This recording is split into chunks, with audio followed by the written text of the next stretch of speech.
kasih Tuhan buat penyertaan-Mu Tuhan Yesus.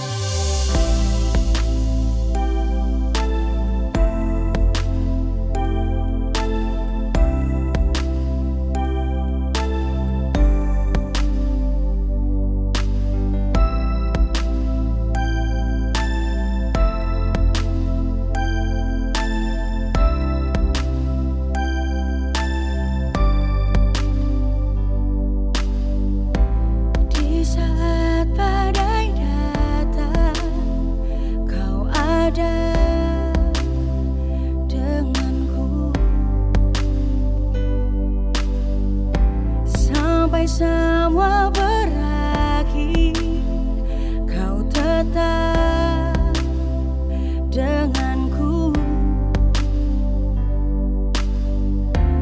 Dalam kelemahanku, kuasa-Mu sempurna. Tiada pernah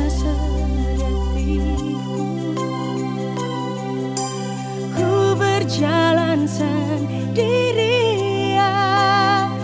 penyertaan-Mu, perkenanan-Mu selalu nyata dalam hidupku.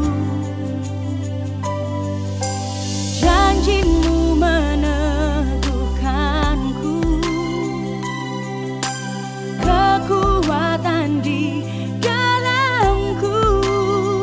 kehadiran-Mu bangkitkan imanku, hidupku sempurna bersama-Mu. Oh, oh, oh.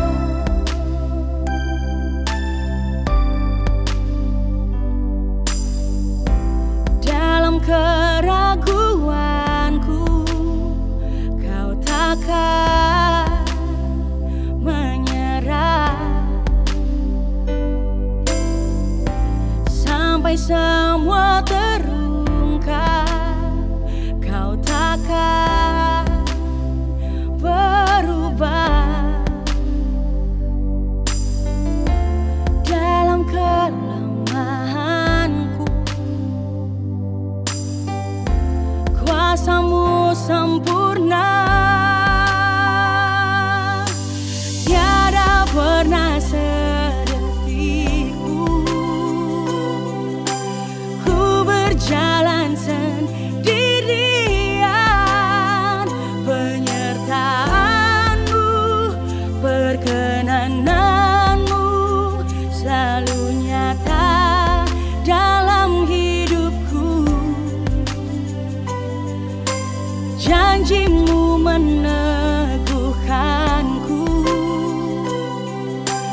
kekuatan di dalamku, kehadiran-Mu bangkitkan imanku, hidupku sempurna bersama-Mu, sempurna bersama-Mu. Yesus, Kau setia. Oh, oh, oh.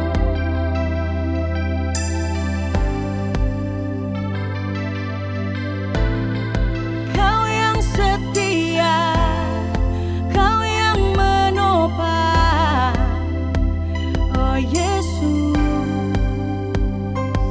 janji-Mu kuatkanku, janji-Mu bangkitkan imanku.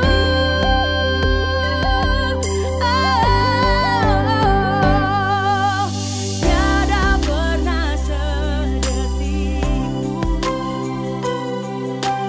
ku berjalan sendirian,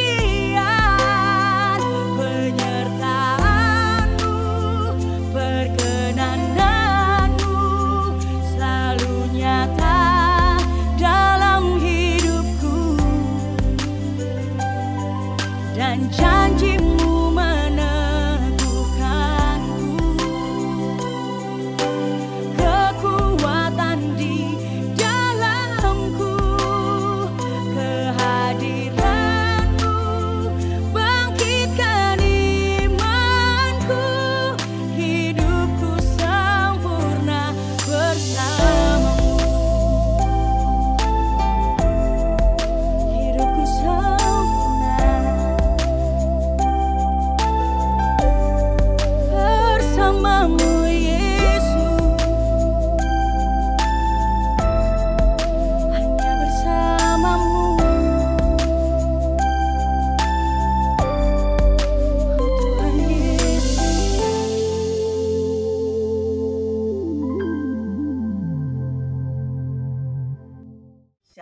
selamat pagi.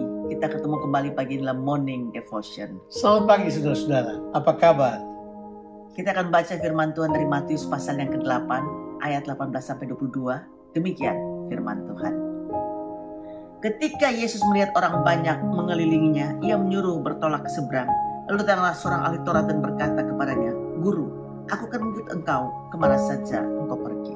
Yesus berkata kepadanya, "Serigala mempunyai liang dan burung mempunyai sarang, tetapi anak manusia tidak mempunyai tempat untuk meletakkan kepalanya." Seorang lain, yaitu salah seorang muridnya, berkata kepadanya, "Tuhan, izinkanlah aku pergi dahulu menguburkan ayahku." Tapi Yesus berkata kepadanya, "Ikutlah aku dan biarlah orang-orang mati menguburkan orang-orang mati mereka." Saudaraku, pembacaan kita pada pagi hari ini menunjukkan bagaimana Tuhan Yesus menghindari orang banyak dan bertolak ke seberang. Saudaraku, Yesus memilih jalan yang sunyi di sini. Tentunya Matius mau untuk menggambarkan ada dua orang yang mengikut Tuhan. Yang pertama adalah seorang ahli Taurat dan yang kedua adalah murid Tuhan Yesus Kristus sendiri.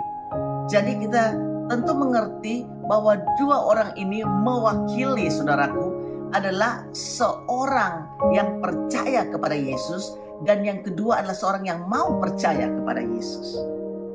Nah, saudara, dalam cerita ini luar biasa sekali bahwa kedua orang ini, yang seorang adalah ahli Taurat, bayangkan seorang ahli Taurat mau mengikuti Yesus, dan yang kedua adalah murid Yesus. Mengapa perlu dijelaskan hal ini? Karena keduanya meminta sebuah permintaan yang sama, tetapi Yesus menjawab dengan cara yang berbeda. Permintaan mereka mau mengikuti Yesus. Itu yang mereka inginkan. Tapi jawaban Yesus menunjukkan kepada kita bahwa kalau kita mau mengikuti Yesus, maka yang pertama adalah kita akan mengalami yang namanya pengorbanan yang luar biasa. Ya, saudaraku, bagaimanapun juga mengikut Tuhan Yesus memiliki keindahan, sekalipun harus disertai dengan banyaknya pengorbanan dan juga tentunya memiliki standar yang tinggi. Mengikut Tuhan Yesus pasti, saudaraku, kita akan mendapatkan Yesus. Mendapatkan Yesus, saudaraku, atau memperoleh Yesus adalah seperti kita memiliki semuanya, memiliki segalanya dalam kehidupan kita. Karena, saudaraku, mendapatkan Yesus adalah memiliki, mengalami, saudaraku, damai sejahtera, sukacita, dan dia adalah harta yang paling besar di dalam kehidupan kita. Kita percaya juga bahwa mengikut Tuhan Yesus Kristus, saudaraku, kita harus membayar harga yang mahal. Nah, jelas kita melihat bahwa mengikuti Yesus kita akan mengorbankan hal-hal yang tidak biasa. Saudara bayangkan, seorang ahli Taurat mengikuti Yesus. Yesus berkata begini, "Serigala punya liang, burung punya sarang, anak manusia tidak ada tempat untuk bertahan kepala." Artinya, kamu akan mengalami ketidaknyamanan yang kelihatannya bakal terjadi. Ada ketidaknyamanan. Kamu tidak punya tempat tidur, itu nggak nyaman bagi seorang ahli Taurat, ya kan? Dan yang kedua, kita melihat murid Yesus berkata, "Guru, izinkan aku menguburkan dulu keluargaku yang mati dan akan mengikuti engkau." Yesus berkata, "Biarkanlah orang mati menguburkan orang mati. Engkau ikutlah aku." Jadi Yesus mau mengatakan bahwa selain mereka memberikan pengorbanan tidak biasa, mereka juga akan mengalami sebuah standar kehidupan yang tidak biasa, di mana standarnya adalah kamu bahkan harus meninggalkan funeral, meninggalkan acara penguburan keluargamu, tetapi mengutamakan Yesus. Berarti Yesus mengatakan begini, mengikuti Yesus tidak punya pilihan lain. Engkau harus meninggalkan semuanya dan mengikuti dia. Artinya kita akan mengikuti dia, fokus kepadanya. Dia adalah Tuhan yang harus diikuti. Saudaraku, kita adalah orang-orang yang paling berbahagia karena kita memiliki Tuhan Yesus Kristus di dalam kehidupan kita. Mari kita ikut Yesus. Bukan hanya kita sekedar menerima dan mendapatkan banyaknya informasi, tapi mengikuti Yesus dengan kita mengalami pengalaman-pengalaman yang indah bersama-sama dengan Tuhan di dalam kehidupan kita sehari-hari, dan komitmen kita yang tinggi kepada Dia saja. Have a blessed day. Tuhan Yesus memberkati saudara sekalian. Mari kita berdoa. Bapa di sorga, kami datang kepadamu, berterima kasih buat kebenaran firman-Mu, bahwa kami perlu mengikut Engkau. Karena mengikut Engkau memang kami harus melewati jalan yang sunyi. Tapi kami percaya mengikut Engkau perlu komitmen untuk masuk melakukan apa yang disebut dengan pengalaman-pengalaman pengorbanan yang tidak biasa. Kami juga akan mengalami pengalaman-pengalaman di mana kami harus hidup dalam sebuah standar kehidupan yang tidak biasa. Kami berdoa supaya Tuhan menguatkan kami. Tapi kami juga mau berterima kasih bahwa mengikut Engkau penuh dengan kebahagiaan, penuh dengan sukacita. Sebab mengikut Engkau kami akan mendapatkan pribadi-Mu, mendapatkan hidup-Mu. Terima kasih untuk semuanya ini. Engkaulah yang terutama dalam kehidupan kami. Berkati setiap orang yang mendengarkan Morning Devotion ini, biar mereka semua hidup dalam mengikut Engkau, dan mereka akan membayar harga untuk apapun. Kuatkan kami untuk terus hidup bagi Engkau. Di dalam nama Tuhan Yesus Kristus. Amin. Tuhan Yesus memberkati saudara sekalian. Haleluya.